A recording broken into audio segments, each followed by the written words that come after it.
Mama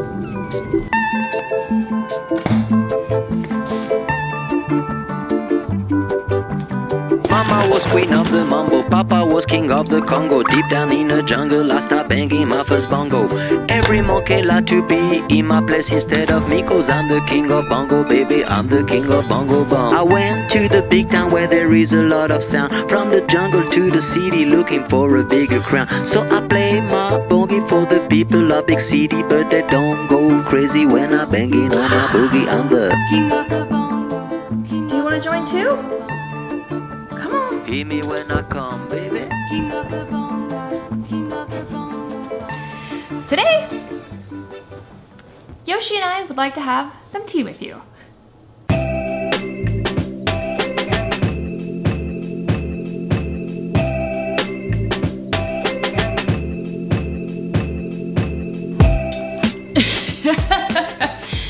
Sarah waking up here of Parents Who. I wanted to just have some tea with you today and just chat with you, because in real life, if you and I knew each other, is that the trash truck?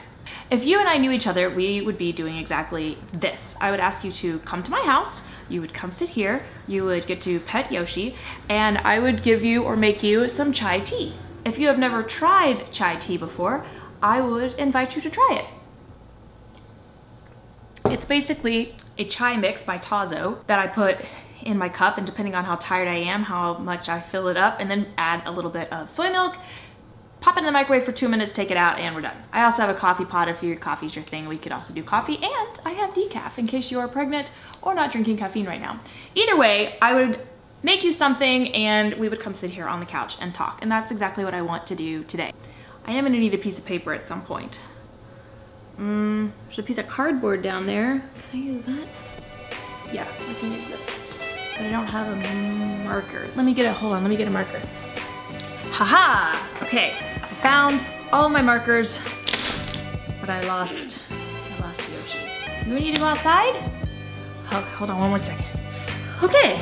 Also, all of this would be happening while we had tea. There is a challenge that I face being vulnerable in these videos. The challenge is not talking about these issues. I'm fine with that. The challenge is, well, there's two really. The first one is that this is my story. This is my story, but my husband and my children are deeply involved in that story. So how do I keep it my story without adding them as main characters? Yes, they play a part in it. Okay, yes, they play a part in it. No, these stories would not exist if it wasn't for them. But I don't want the focus to be them. I want the focus to only be me.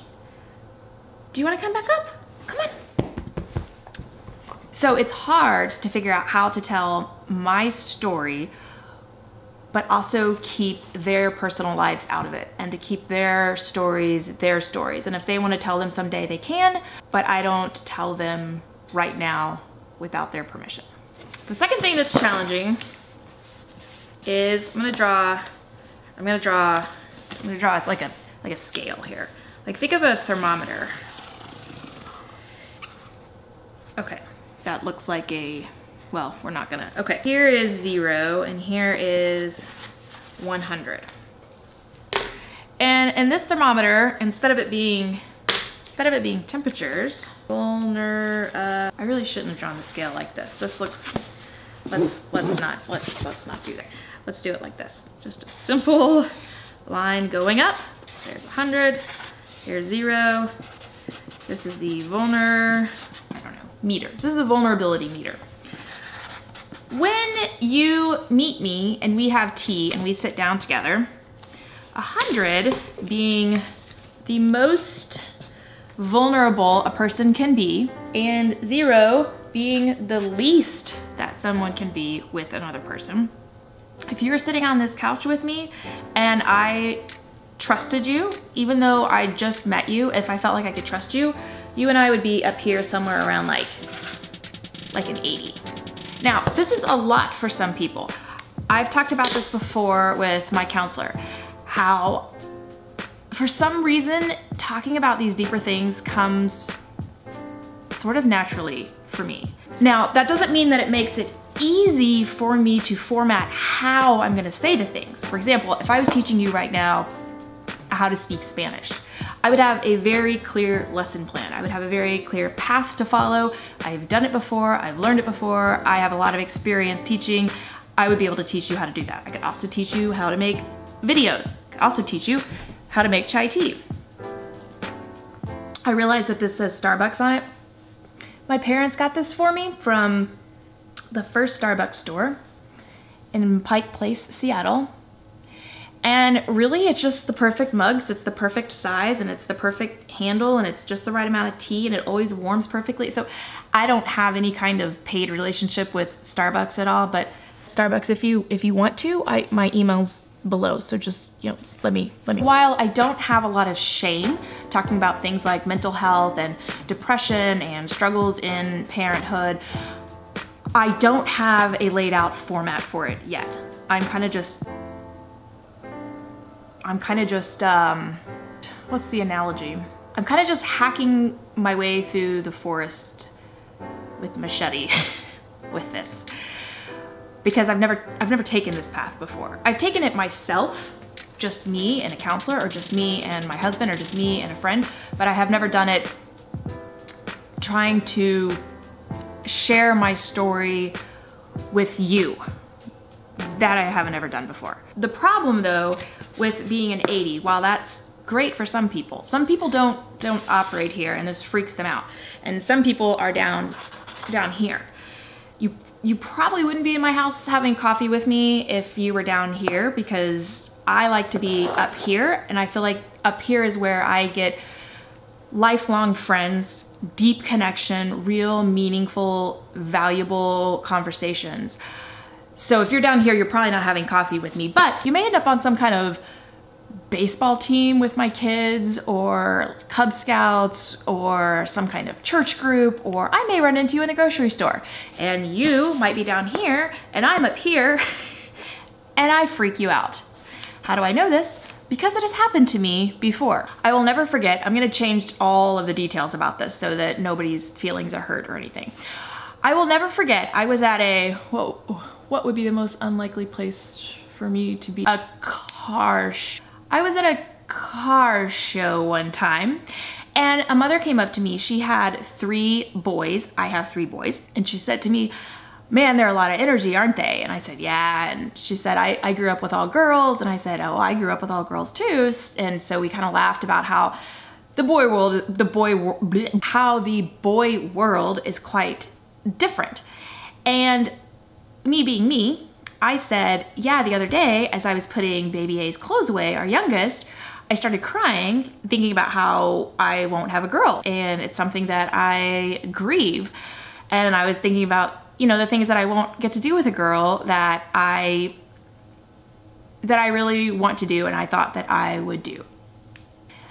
And she shut it down. She shut that down immediately.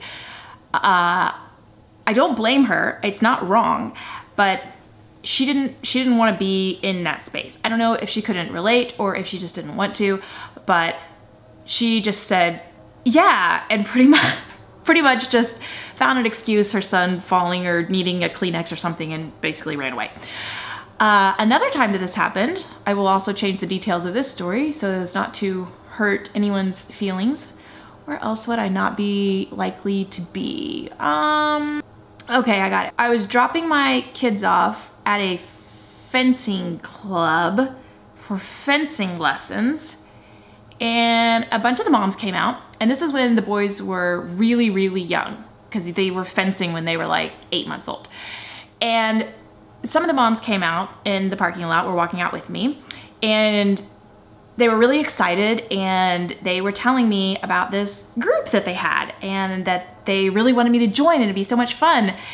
They did not even have the words all out of their mouths. I already knew about the group. They didn't have the words out of their mouths before I said, no, that's not gonna happen. I'm not gonna do that. It may have sounded rude. I give it that, but I don't want to waste people's time of like, yeah, like maybe I could join that. And then they get my email and then they email me and then I write them back and then I can't go to the first meeting because of this and then the second meeting, and it's just like this long drawn out thing. My children are 8 months old. I am exhausted. I'm not interested in the group. I'm not angry about it. You can be in the group, that's fine. I don't want to be in the group. And I thought I was saving everybody a lot of time by just saying, no, I'm not gonna do that because that's here. That's 80. That's where I'm operating here, you know? Because that's what I would want from you. If I was telling you about, I don't know, a bird watching club and you weren't interested, cut me off. Tell me I'm not interested. I don't want to go to, I don't bird watch. Let's move on. Let's go to the next thing. I'm happy to do that. But here in this context, I don't want to like fire hose like everywhere and freak you out. Why don't I want to freak you out? Well, for better or for worse, it's a lot easier to listen to a message about important things from somebody who seems somewhat sane and someone that you can listen to and is palatable, rather than someone who is just like all in your face about things. I don't want to overwhelm you. The other side of that though, so let's make another chart. I know this video is getting long, but this is, it's important. Let's see, how did I draw this? So there's this continuum, and over here is not like me, and over here is like me. Not like me, like me, continuum. Ignore this thing down here that we're not gonna talk about. A lot of times when I hear women especially talk about mental health and postpartum depression and medication and counseling and divorce, separation, any difficult subject, I can't help but think, sure, that's your story, but you don't know the shameful things that I have thought. You don't know the shameful things that I have done. You're not like me. Like there's no way you're not like me. I think a lot of times that's created when I'm listening to people who aren't super authentic, who aren't super vulnerable, who can't wrestle with shame in talking about things. But then you come over here to this side and you have people who will tell you literally everything, like way too many details. You know what I'm talking about, where you just kind of feel uncomfortable.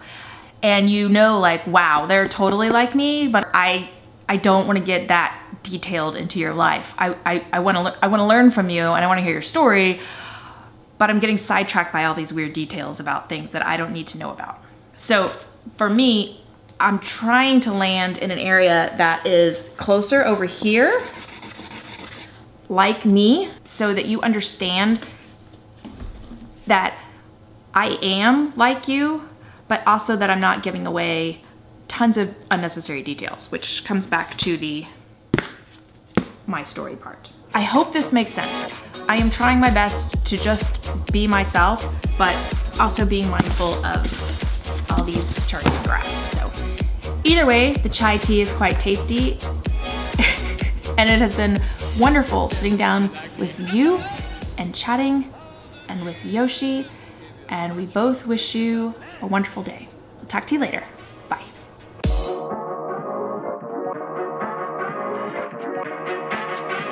Nice to be back, ladies and gentlemen. Hi, where are you from? Also, if you're looking for a dog that is great with kids, I can't recommend the Golden Doodle enough. My kids have sat on him, pulled his hair, hit him, laid on him, wrestled with him, thrown things at him. He's never once bitten, scratched, anything. He's a sweet guy. Did you like having tea with a new friend? Was it so good? I took this a lot. Hello, Aladdin. Nice to have you on the show. Can we call you Al, or maybe just Din? Or how about Lottie? Sounds like you boy. Let's go. Come on, Lottie. Life is your restaurant. Life is your restaurant. Life is your restaurant. Life is your life is your restaurant. Life is your restaurant. Life is your restaurant. Life is your life.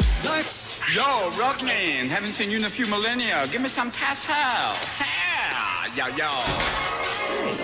You're a lot smaller than my last master. Either that or I'm getting bigger. Look at me from the side. Do I look different to you? Wait a minute.